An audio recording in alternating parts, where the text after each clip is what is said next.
Have you ever wondered what games you should keep or you should lose? Find out here at Purge Reviews.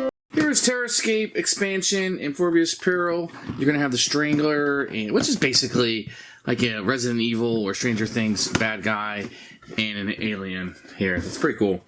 You're gonna open it up. You're gonna get a board. This will be the laboratory that you're gonna have. Now you're gonna get two of these. Of course, if you played the base game, you know one for each player. Here's the second one, but they're pretty much the same thing. We'll set that aside for a second. We'll get the plastic off of here. You're going to get a rule book. It's always going to be one sheet of paper. It's kind of glossy, really. It'll go over the laboratory here for you. Tells you about the first aid cabinet, the sterile room, and how all that works. A little bit down here for the Strangler. Not a whole lot for the plant, but a whole bunch for the unidentified, the alien, if you will. And a lot of information on the back here. It's very clear. You can see pictures. Here's a great example of how to use the metamorphoses. You can see pictures with numbers and lines going through. Excellent job here. It's always a little bit, that's just a little ambiguous with this game, but it works out fine. These are the two player mats for these. You're going to get 2 miniatures of each of these. This will be the plant. Look how cool that is. It's going to be really nice once it's all kind of painted up. And then the unidentified, or the alien, if you will. You can kind of see, if you saw this thing stalking at you, you'd be running either way. You get a number of these core tokens. You're going to put these together. I've already put mine together because we played. These will come out. You're going to get one little healing cabinet. You can see all the meds in there. It's really cool how it opens up. You just kind of put this together. It's a cardboard thing. You're going to get some cards here that will be used for the alien. Very nice little cards here. And you're going to have your original cards. Everything was printed at the same time as the base game. So you can see it's all in here, the artwork and style and everything. The insert's really nice. No, it will not fit inside the base box without getting rid of some of these inserts, etc. Let me show you how the game works a little bit. So here's the board for the killers, same thing for the player board. You're going to take the med kit and you're going to put it right here in the medical room. You can see here.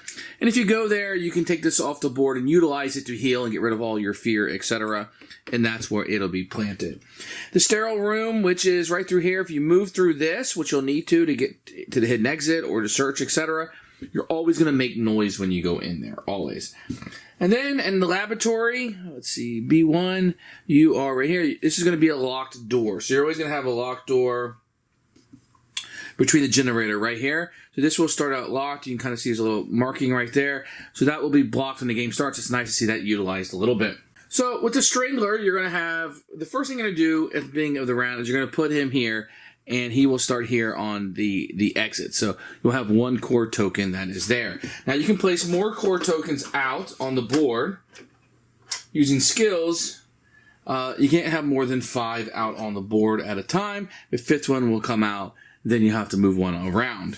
You can see here the power strength is 4. You may use more than one green card during the slow action phase. That can be really nice. Put a core token in your current location. Unlock Frenzy Vines. And here's Frenzy Vines. You have to discard a card. It's a green one. Fear all survivors. So all survivors right there is going to get fear. Then damage all survivors at the location with any core tokens or secret passages. So if they're here with a secret passage or a core token, they are going to take damage. The player's going to want to kind of stay away from those locations if possible. Level 4, put a core token in any 2 locations. Cannot be the same location. And level 5, an encounter occurs, damage all targets, which is pretty common for these guys. That's how the Strangler is going to work.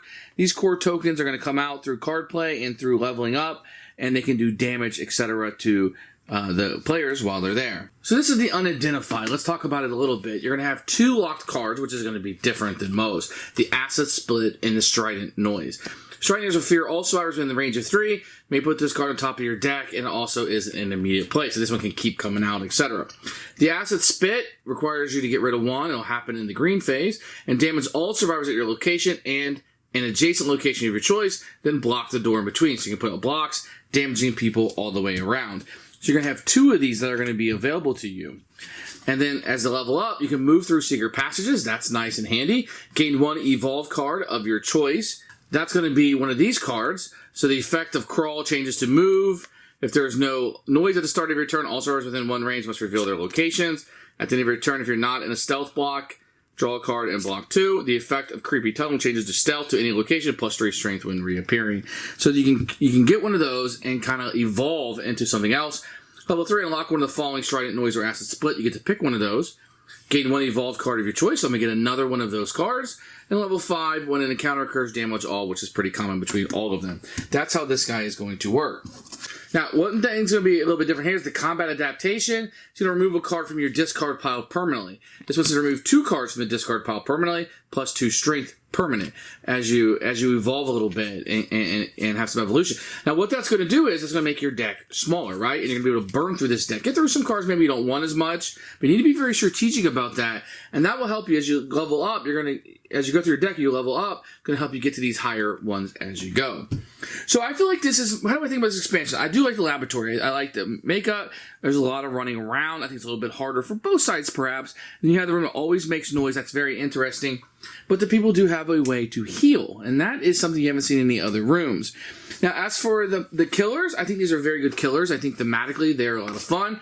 I think they're a little bit more advanced to play with. I think he's a little bit harder to play with.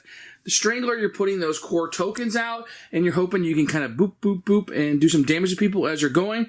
The Identified is really fun. I mean, you're choosing which one of these cards you want to play. You got these evolutions that you're going to be adding and getting stronger as you go.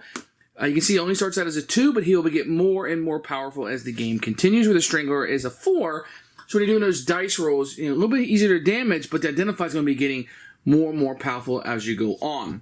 Very fun. It's fun going to the laboratory. Reminds me of like a Resident Evil type laboratory here. Very, very fun to go through. Both of these are good, but a little bit more advanced. I would not put a newbie as running one of these. Let them do the Butcher, or maybe the Murderer is a really good one to start out with new ones. Very fun. Excellent one. Just, I would probably do the Feral one first and then come back to this one. But a great addition. Don't want to minimize it. It's a little bit more difficult to run these, I feel.